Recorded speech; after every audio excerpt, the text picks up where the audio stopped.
Bueno, mis hermanos, muy buenos días. Bueno, le damos gracias al Señor por este tiempo. Y bueno, en esta mañana vamos a continuar con nuestro estudio, del cual veníamos desarrollando acerca de las doctrinas de la gracia, ¿verdad? Bueno, también llamadas los 5 puntos del calvinismo. Bueno, que ya sabemos que son un conjunto de doctrinas, ¿verdad? De verdades que encontramos en la palabra de Dios.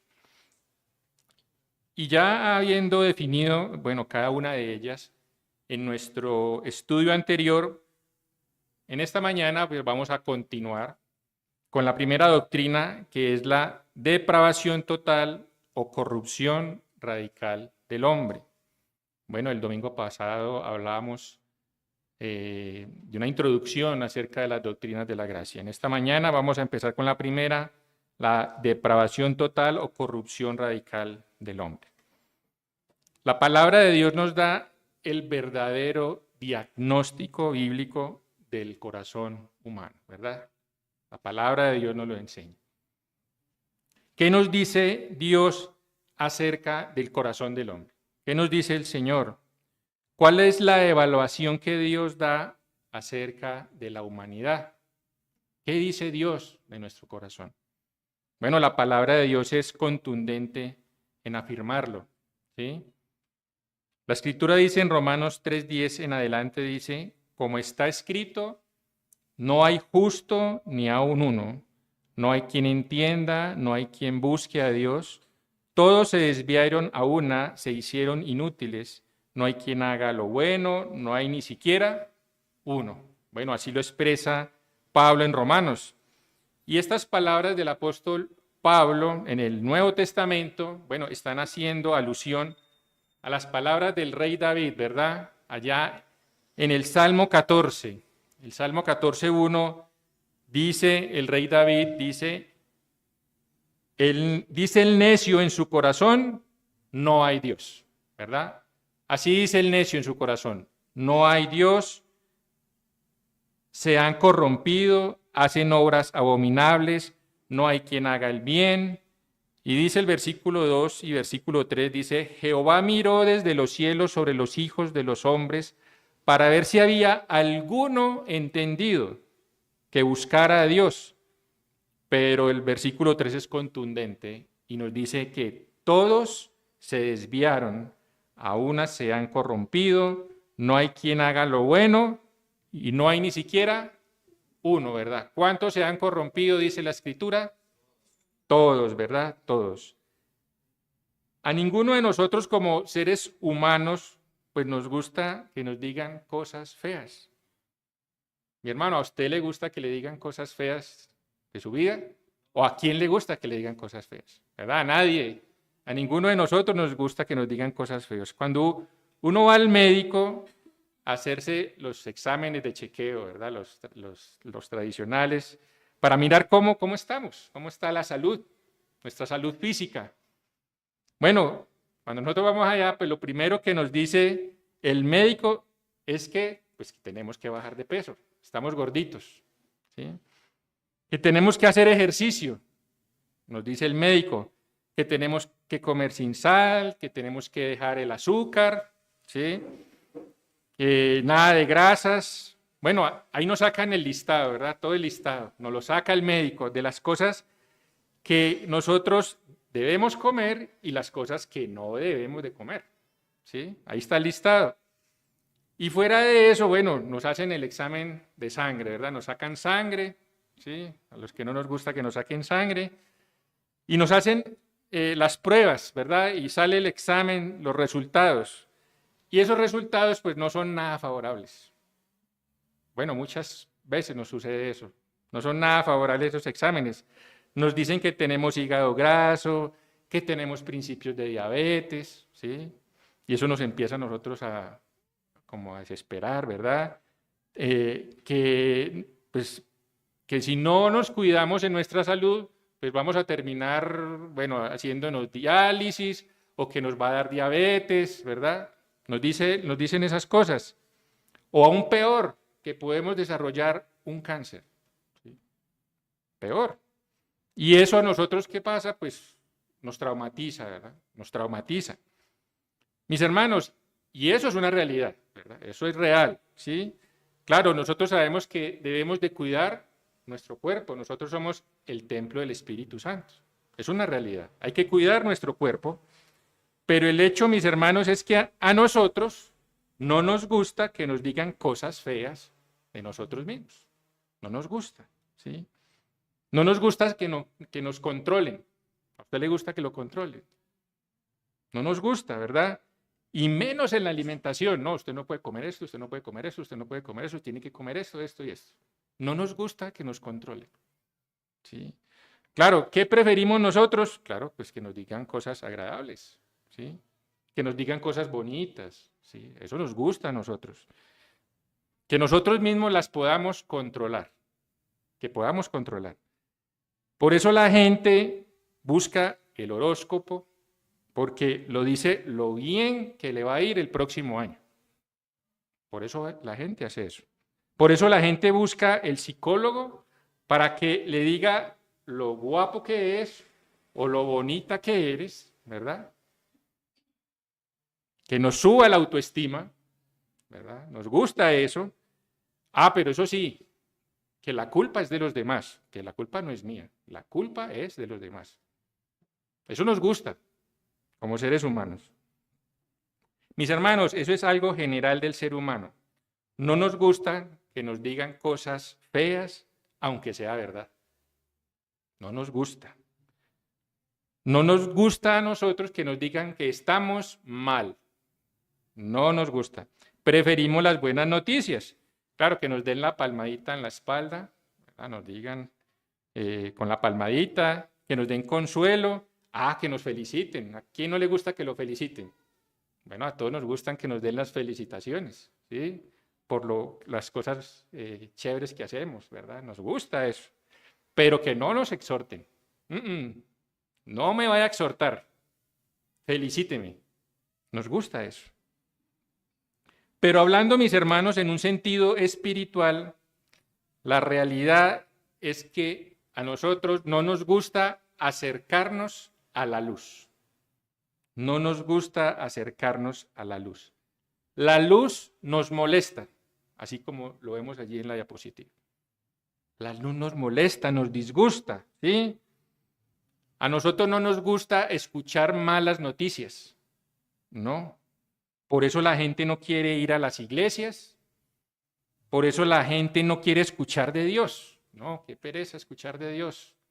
No le gusta. Por eso la gente no quiere leer la Biblia. No lee la Biblia, y menos leerla, escudriñarla. Mis hermanos, por eso un cristiano es molesto donde vaya, porque el cristiano, mis hermanos, es luz de parte de Dios. Es luz, ¿verdad? Somos la sal de la tierra. La realidad es que tenemos nosotros un gran problema, ¿verdad? Tenemos un problema. El ser humano está mal y el mundo no sabe lo que le pasa al hombre. Y todo el mundo intenta hacer su propio diagnóstico de qué es lo que nos pasa a nosotros.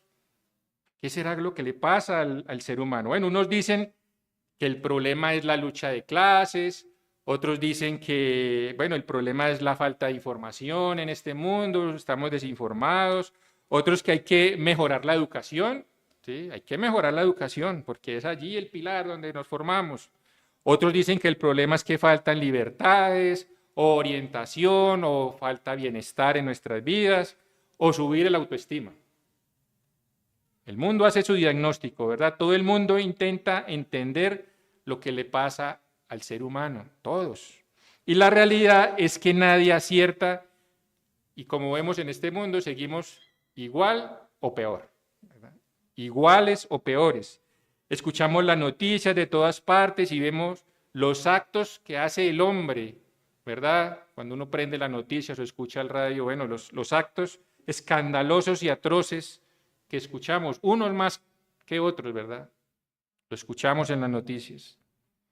Y en esta mañana vamos a responder a una pregunta, mis hermanos.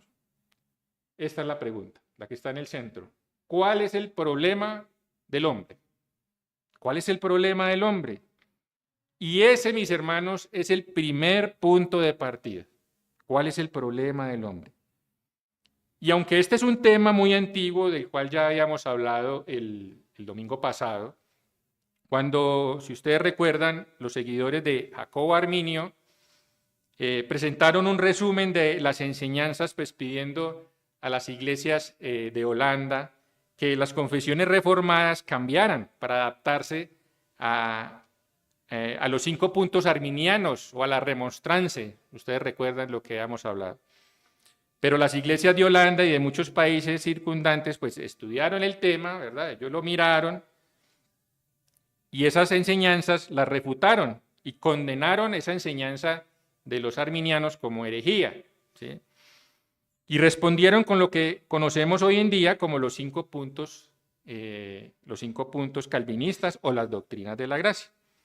Así que, mis hermanos, este es un tema antiguo, pero también hoy en día es un tema moderno, Muchos se siguen preguntando en sus corazones, bueno, ¿dónde está la solución para el hombre? ¿Dónde está la solución? ¿Sí? Bueno, ¿el hombre es bueno o es malo? ¿Es bueno o malo? ¿Hay suficiente bondad en el hombre para acudir a Dios? ¿Sí? ¿La salvación depende del hombre o depende de Dios? Bueno, todas esas preguntas nosotros no las hacemos. No es algo novedoso, no hay nada nuevo, ¿verdad? No se lo inventó Calvino. Bueno, en realidad son las verdades que encontramos en las Escrituras. Esas son las verdades que encontramos en la palabra de Dios.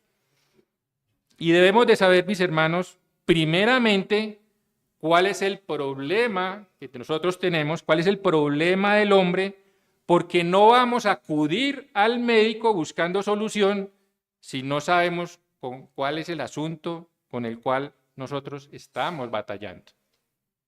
¿Verdad?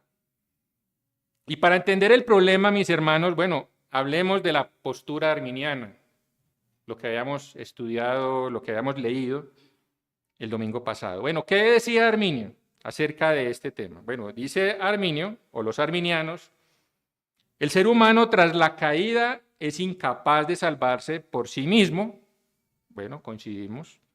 Sin embargo, la gracia de Dios, dicen ellos, la gracia preveniente, permite que la persona coopere con el Espíritu Santo y ejerza la fe para la salvación. En otras palabras, lo que decían los arminianos, bueno, el hombre por sí mismo es incapaz de acercarse a Dios, de salvarse por sí mismo, pero la gracia de Dios, ¿qué es lo que hace? Le asiste, es lo que dicen ellos.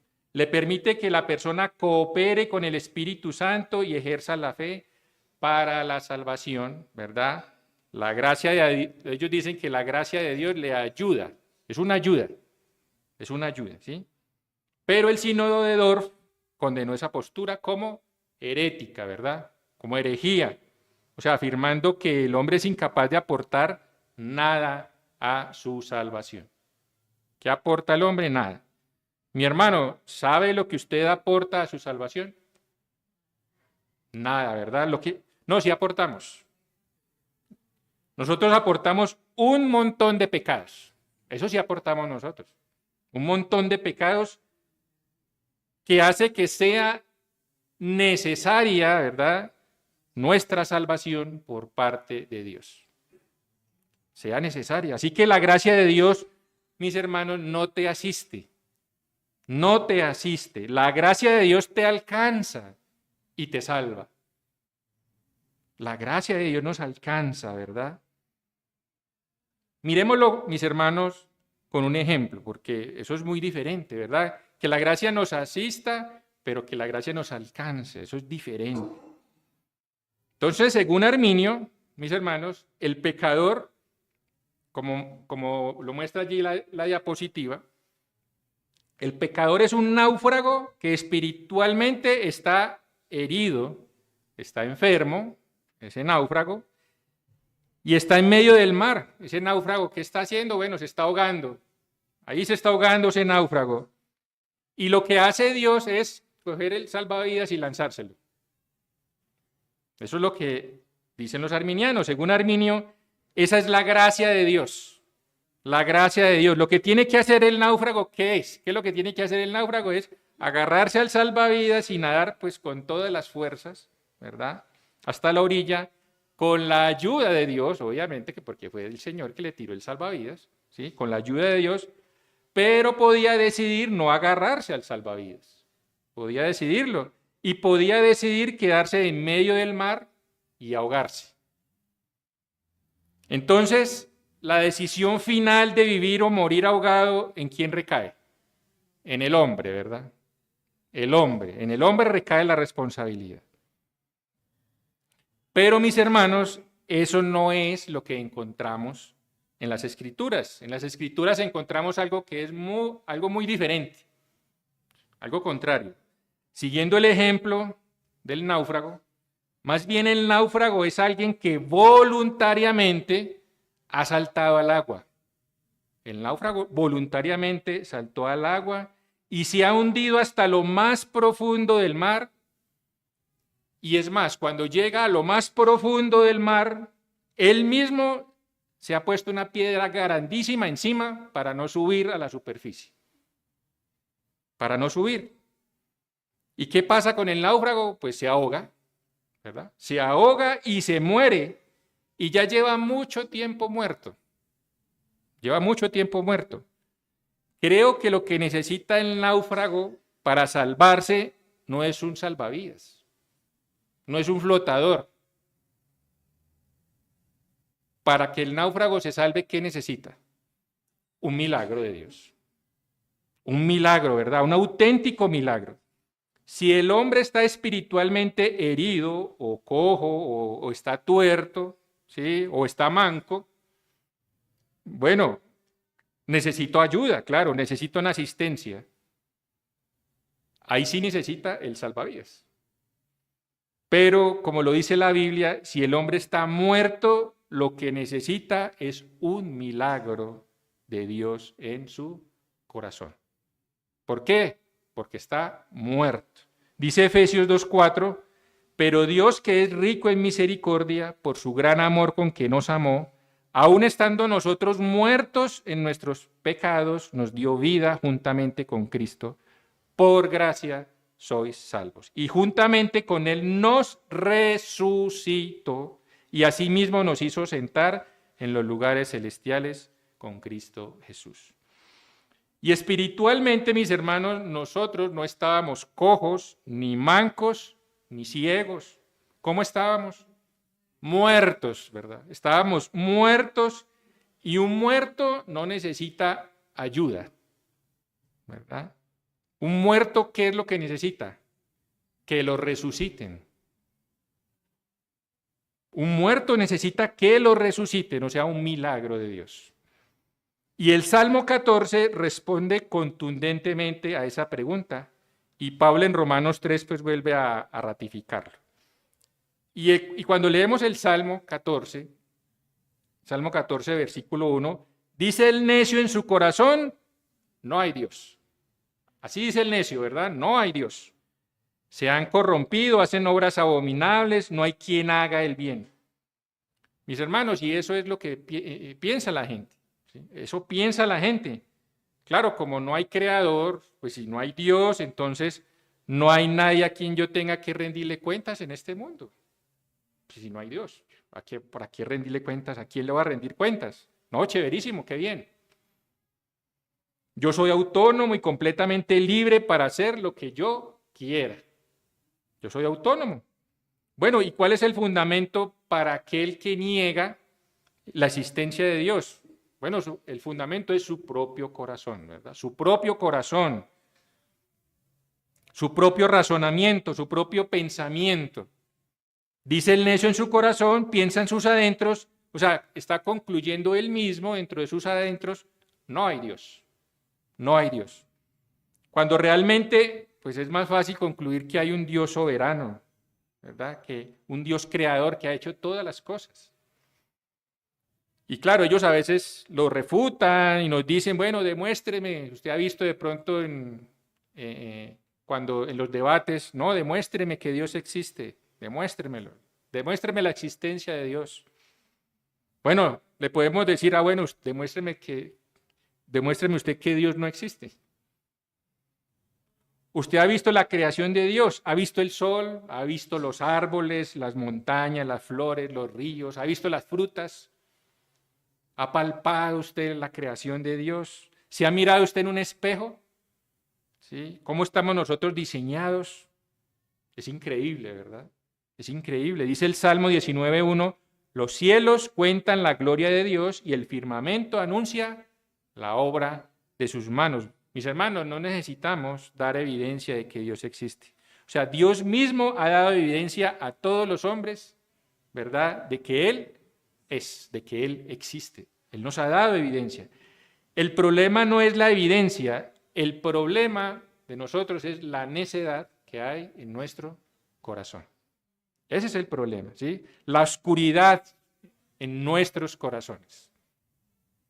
Y Pablo expresa así el problema en Romanos 1:21, muy claro, dice Pablo, pues habiendo conocido a Dios, no le glorificaron como a Dios, ni le dieron gracias, ¿sí?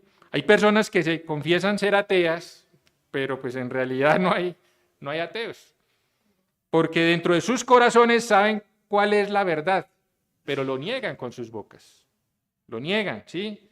Dice Pablo, sino que se envanecieron en sus razonamientos y su necio corazón fue entenebrecido, lo dice el apóstol Pablo. Mis hermanos, pero como cristianos nosotros podemos sentirnos cómodos en la primera fase del Salmo. Dice el necio en su corazón, no hay Dios. Ah, pero pues eso es solo para los incrédulos, porque yo sí confieso a Dios, yo sé que Dios existe, yo sé que Dios... Eso es para los incrédulos, para mí eso no es. Mi hermano, pero el Salmo continúa diciendo en el versículo 2, Jehová miró desde los cielos sobre los hijos de los hombres para ver si había algún entendido que buscara a Dios. El Señor nos miró desde los cielos. Y dice el versículo 3, todos se desviaron, a una se han corrompido. ¿Cuántos? Todos, dice, todos. No hay quien haga lo bueno y no hay ni siquiera uno. Mi hermano, y ahí estamos incluidos todos, ¿verdad? Todos nosotros.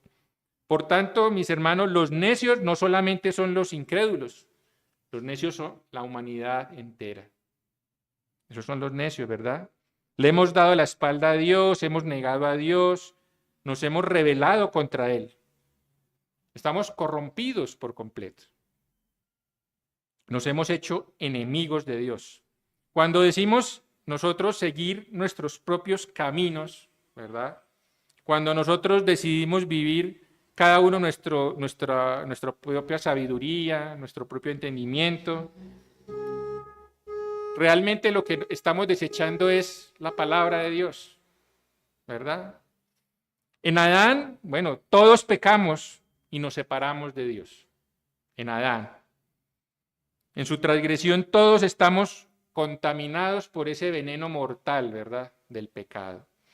No somos nosotros pecadores porque pecamos, sino que pecamos porque somos pecadores, ¿verdad? Pecadores.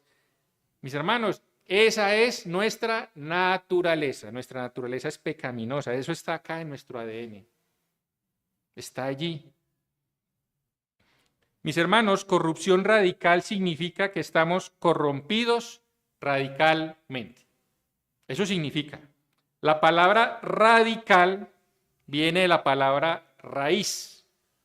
Raíz. Y se refiere a que en la esencia del ser del hombre, la esencia del ser está corrompida, ¿sí? En cada una de sus áreas, empezando por el corazón.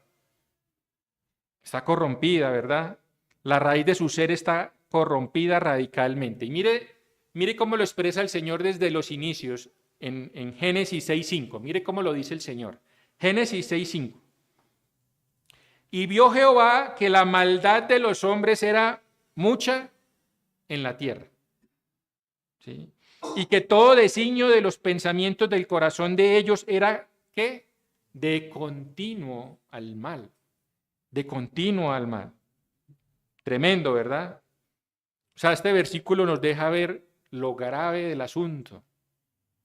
Grave. O sea, la maldad del hombre es mucha en la tierra, nos dice Dios, ¿verdad? Todos los designios del corazón del hombre eran al mal, los pensamientos, ¿verdad? Sus emociones. La maldad del hombre es de continuo, ¿sí? O sea, todo el día el hombre está pensando en hacer el mal. Todo el día, ¿sí? Es lo que nos está diciendo ese versículo. No hay pensamientos buenos en ningún momento. Todos sus pensamientos, sus impulsos, sus intenciones, sus emociones, las emociones del ser humano son de continuo al mal, de continuo al mal. Dice el rey David en el Salmo 51:5, he aquí en maldad he sido formado y en pecado me concibió mi madre, ¿verdad? Mis hermanos, en el momento que empieza la vida humana, ahí en el vientre de nuestra madre, desde allí ya somos pecadores. Desde allí. Entonces nosotros nos preguntamos, bueno, ¿soy pecador porque heredo el pecado de Adán? ¿O soy pecador porque yo mismo he decidido pecar? ¿Qué será? Bueno, mis hermanos, las dos cosas. Las dos cosas. Somos tan malos, mis hermanos, que nosotros pensamos que, o sea, hasta a Adán le echamos la culpa. ¿Sí? Le echamos la culpa. Por el pecado decimos, bueno, como Adán pecó y yo heredo el pecado de Adán, pues entonces, ¿de quién es la culpa? Pues de Adán. Mía no es de Adán, ¿sí? Mi hermano, pues muy seguramente, si usted estuviera en los zapatos de Adán, usted lo hubiera hecho muchísimo mejor, ¿verdad? No, mi hermano, la verdad es que no. Si tú y yo si hubiéramos estado en el jardín del Edén, hubiéramos hecho lo mismo y hasta peor. Y hasta peor. ¿Sí? Dice Romanos 5:12, por tanto, como el pecado entró en el mundo por un hombre y por el pecado la muerte, así la muerte pasó, ¿verdad? A todos los hombres por cuanto todos pecaron. Todos pecaron. Mis hermanos, si cogemos, por ejemplo, la tablet del pastor, si cogemos la tablet y la tiramos así, pum, duro contra el suelo, la tiramos, ¿verdad? ¿Qué le va a pasar a la tablet del pastor? Pues se va a dañar, obviamente, claro, se va a quebrar, ¿verdad? La recogemos y si la logramos encender, ¿verdad? Si es que enciende, claro, vamos a ver que todo va a empezar a funcionar mal, ¿verdad? Ya no va a sonar bien, la pantalla se va a ver distorsionada porque pues está ahí quebrada, ¿verdad? Está rota, ¿sí? Bueno, ¿y por qué se dañó la tablet? Pues por el impacto contra el suelo, ¿verdad? Ese impacto la destortilló, como decimos aquí en Colombia, ¿sí? Bueno, eso fue lo que le sucedió exactamente con nosotros allá en el Edén. El pecado de la caída de Adán y Eva al desobedecer a Dios, ¿sí? El impacto del pecado fue tan grave que todo nuestro ser está dañado a causa del pecado. Exactamente lo mismo. Así que el ser humano funciona, pero funciona mal. Funcionamos, pero funcionamos mal, ¿sí? Nuestro cuerpo se envejece, nuestra voluntad es egoísta, nuestros afectos son caprichosos, nuestros pensamientos son vanidosos, ¿sí? Nuestras decisiones son necias, ¿sí? Y fuera de eso, al hombre se le llena la boca diciendo, no hay Dios. No hay Dios. Se nos llena la boca, ¿verdad? El hombre piensa, pero piensa mal. El hombre ama, pero ama mal. El hombre se relaciona con los demás, pero se relaciona mal.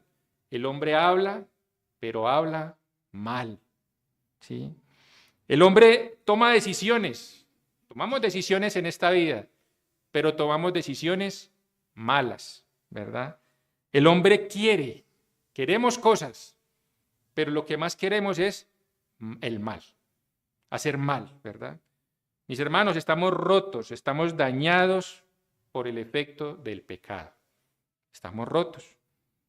Mis hermanos, y en cuanto a lo espiritual, peor todavía, ¿sí?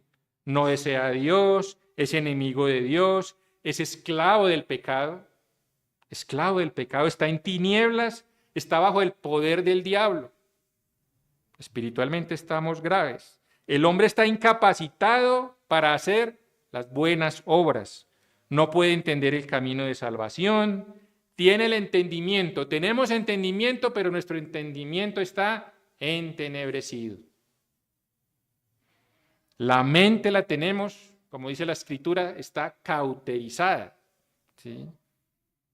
Mi hermano, por eso no podemos ir a Dios, ¿sí? Más bien, ¿qué es lo que hace el hombre?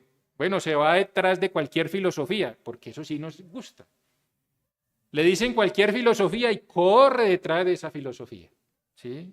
Nos encanta. No quiere escuchar la palabra de Dios, pero cree cualquier fábula. ¿Sí? No desea las cosas de Dios, pero se inventa su propio Dios. Así somos. Estamos dañados, ¿verdad? Y sabemos que el destino final de la depravación total del hombre, ¿cuál es? Bueno, el hombre va a estar en un castigo eterno, ¿verdad? En un castigo eterno. Adán pecó y yo pequé. Desde entonces, el ser humano nace pecador, esclavo de su pecado, limitado por su pecado, deseando el pecado, deseándolo. Mis hermanos, solo ha habido 3 seres humanos sobre la tierra con libre albedrío. 3 personas. ¿Quiénes fueron? Adán y Eva, ¿verdad? ¿Y quién más? Nuestro Señor Jesucristo. Nuestro Señor. Ellos eran libres de esa atadura del pecado. Claro, Jesús, nuestro Salvador, usó esa libertad para vivir una vida sin pecado, ¿verdad? Delante de Dios, delante del Padre, y ser entregado y morir por nuestros pecados. Una vida perfecta lo hizo nuestro Salvador. Pero Adán y Eva usaron su libertad, su libre albedrío, para pecar y transgredir la ley de Dios. Desde entonces no tenemos libre albedrío con respecto a la capacidad natural que el hombre tiene de escoger a Dios, a menos que Dios haga una obra de regeneración en nuestro corazón, ¿verdad? Así que estamos atados a nuestro pecado, mis hermanos. Nuestro pecado forma parte de nuestro ADN. Allí está. El pecado es parte de nuestra naturaleza. Es parte de nuestra naturaleza. El hombre es un esclavo del pecado y cuando el hombre escoge libremente, ¿qué va a escoger? Lo malo, el pecado. Así es. Bueno, pero algunas personas dirán, pero ¿cómo que no hay libre albedrío? ¿Cómo que no? Yo puedo elegir, yo puedo hacer lo que quiera, yo puedo escoger. Sí, claro. El hombre tiene libre albedrío, pero en cuanto a su responsabilidad moral. En cuanto a su responsabilidad moral delante de Dios. Porque el hombre, pues obviamente no es un títere, ¿verdad? Que Dios le esté haciendo con las cuerditas moviéndolo. El hombre no es un títere, ¿sí? El hombre es un ser humano que tiene voluntad. Tenemos voluntad, ¿verdad? Vivimos con libertad en esta vida, tomamos nosotros decisiones. Todos los días tomamos decisiones. Bueno, decidimos estudiar, decidimos trabajar, decidimos casarnos, decidimos no casarnos. Bueno, somos responsables moralmente, ¿verdad? Somos responsables moralmente. El problema es que la voluntad del hombre está dañada por causa de la caída. Estamos dañados, ¿verdad? Y todo lo que hacemos, lo que pensamos, lo que decimos, lo que sentimos, lo que nosotros queremos hacer, pues está atado a nuestro pecado, está limitado por nuestro pecado, todo. Porque nuestra libertad, mis hermanos, y esto es que lo tenemos que tener muy presente, nuestra libertad, mis hermanos, solamente la podemos ejercer en base a nuestra naturaleza. En base a nuestra naturaleza. Mire lo que dijo el Señor Jesucristo en Juan 6:44. Dice, ninguno, y empieza así diciendo, ninguno puede venir a mí si el Padre que me envió no le trajere. ¿Cuántos pueden ir a al Padre, a Dios. ¿Cuántos pueden ir? Nadie puede ir si el Padre que me envió no le atrajere, no le trajere. Mi hermano, como vemos aquí en esta diapositiva, para explicarlo. Si yo pongo alpiste y carroña, yo tengo acá alpiste y carroña, ¿verdad? Enfrente de un buitre y de una paloma. Ahí están esos dos elementos. ¿Qué va a hacer la paloma?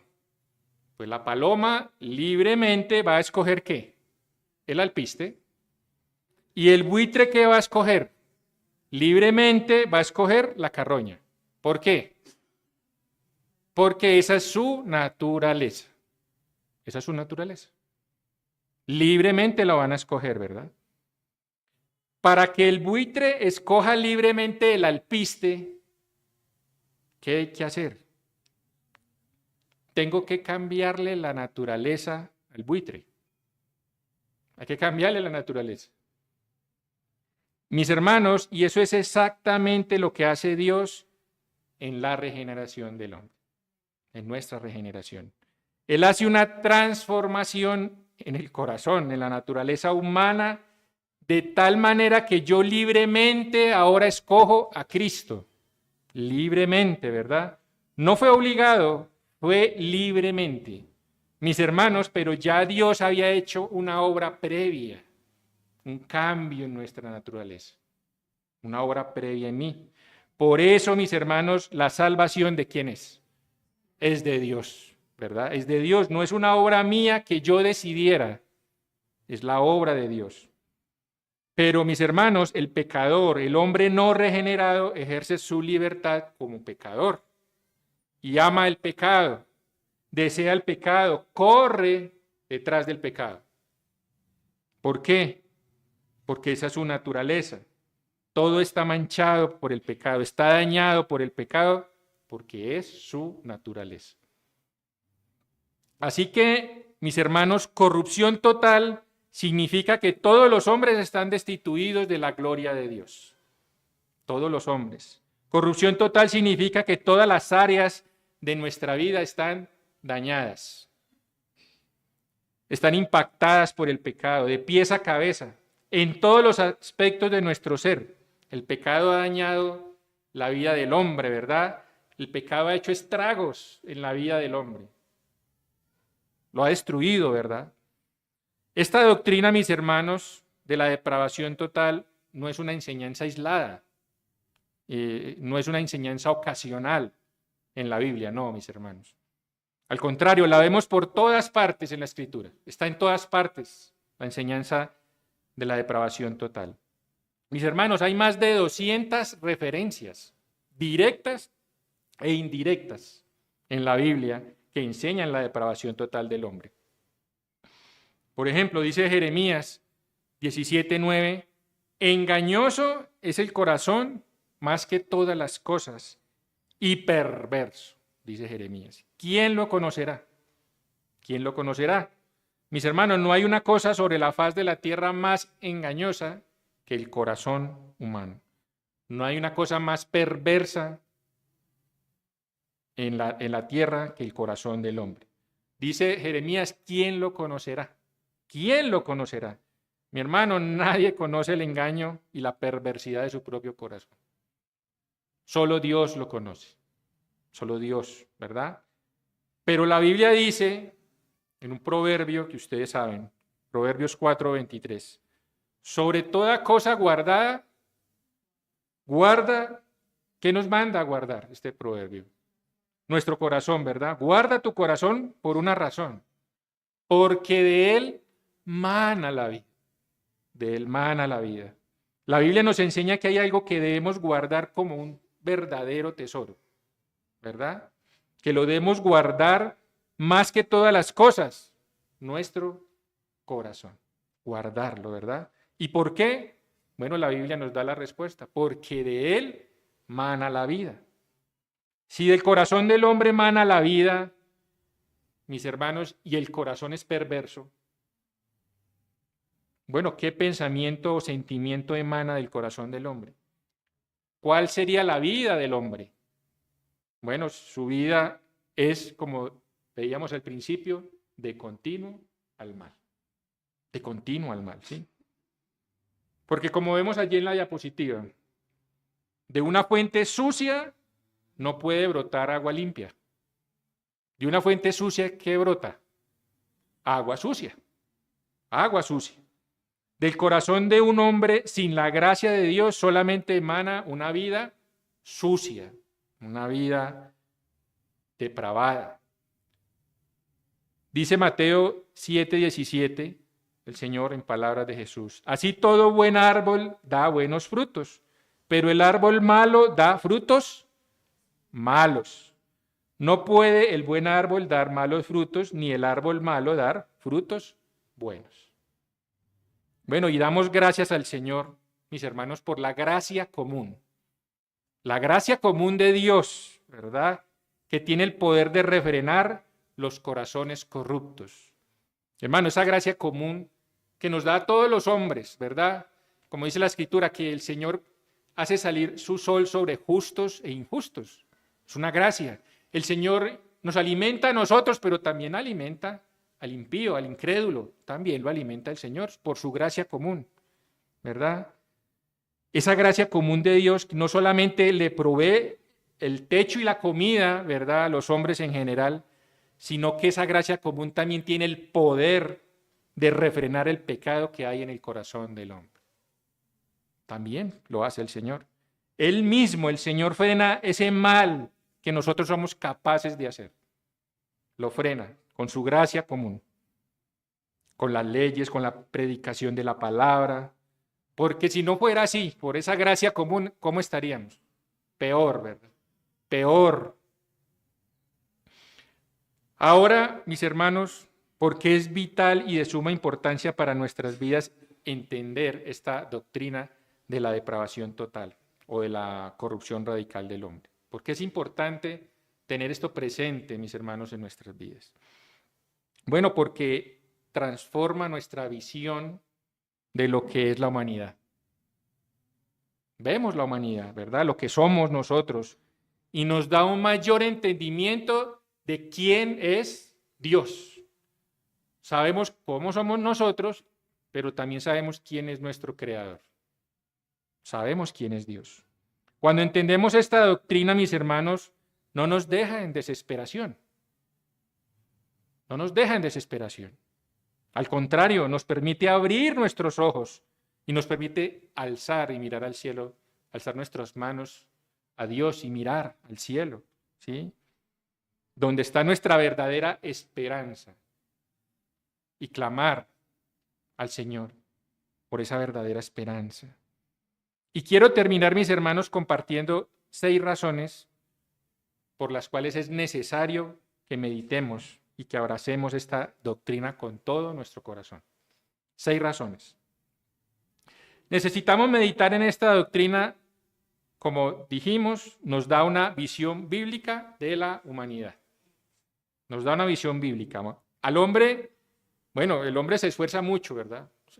Se esfuerza mucho por intentar comprender qué le pasa. El hombre se desconoce a sí mismo, ¿sí? Bueno, porque simplemente el hombre no quiere leer la Biblia y no se acerca a la luz. No le gusta escuchar la palabra de Dios.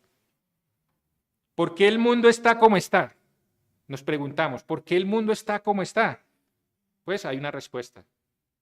Por el pecado en el corazón del hombre. Nos da una visión de cómo está el mundo. El pecado del hombre.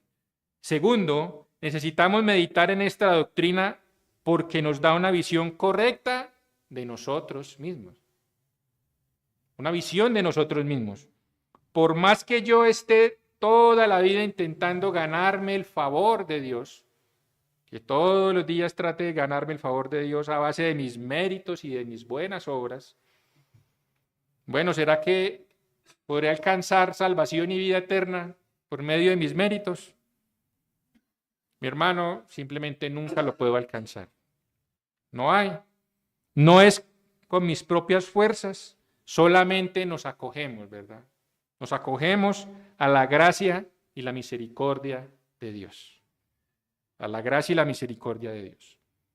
Tercero, necesitamos meditar en esta doctrina porque disminuye la confianza en el hombre, disminuye esa confianza que nosotros ponemos en el hombre, pero aumenta nuestra confianza en Dios, en nuestro Creador, nuestra confianza en Cristo, nuestro Salvador.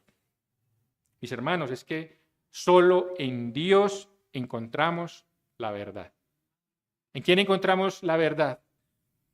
Solamente en Dios encontramos el verdadero amor, solo en Dios encontramos la verdadera justicia.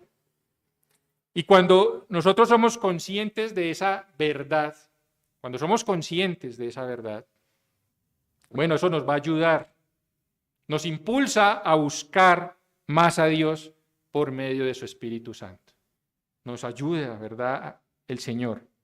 Eso lo pone el Señor, transforma nuestra naturaleza, a buscarlo a Él, que es puro y que es santo, que es un Dios perfecto. Cuarto, mis hermanos, necesitamos meditar en esta doctrina porque ciertamente le quita mérito al hombre, le quita el mérito al hombre y le da toda la gloria a Dios. ¿Sí? Porque eso hace el arminianismo, ¿verdad?, con sus doctrinas. Es al revés, quitarle mérito a Dios y colocarle toda la gloria al hombre. Eso es lo que hace el arminianismo. Si yo le pregunto a mi hermano, ¿por qué y para qué te salvó Dios? ¿Para qué y por qué te salvó Dios? Entonces, muchas personas dicen eso. Nos dicen, bueno, ¿y para qué te salvó el Señor? ¿Para qué? Ah, no, pues el Señor me salvó para que yo no me vaya al infierno. Bueno, esa persona, ¿en quién está pensando realmente? En Él, ¿verdad? En Él, ¿sí? De que no se va a ir al infierno.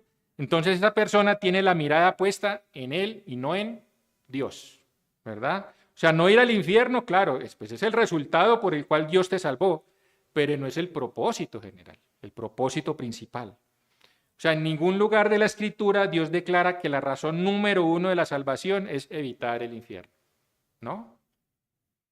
No hay nada en la Escritura, en la historia de la redención, que diga que el hombre es el centro. No lo dice. La razón número uno del por qué y para qué Dios te salvó es para su gloria. Es para la gloria de Dios, ¿verdad? Donde Dios es el centro, ¿verdad? Dios es el centro, el autor de la salvación. Nosotros simplemente recibimos, ¿verdad?, las bendiciones de esa obra redentora de nuestro Salvador.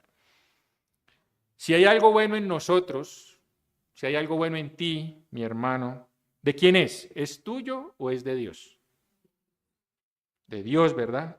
Si hay amor, si hay paz, si hay bondad, ¿sí?, si hay dominio propio, si hay oración, si hay entrega en tu vida, si hay arrepentimiento, mi hermano, puede estar seguro que es Dios el que lo ha puesto allí en su corazón.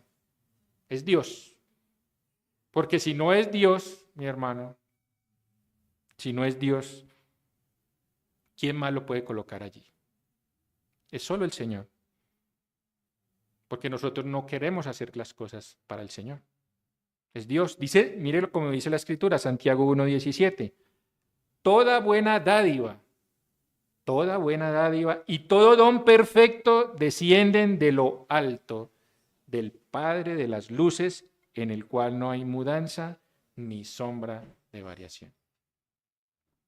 Quinto, mis hermanos, necesitamos meditar en esta doctrina porque constituye el primer ingrediente del Evangelio. Es el primer ingrediente del Evangelio.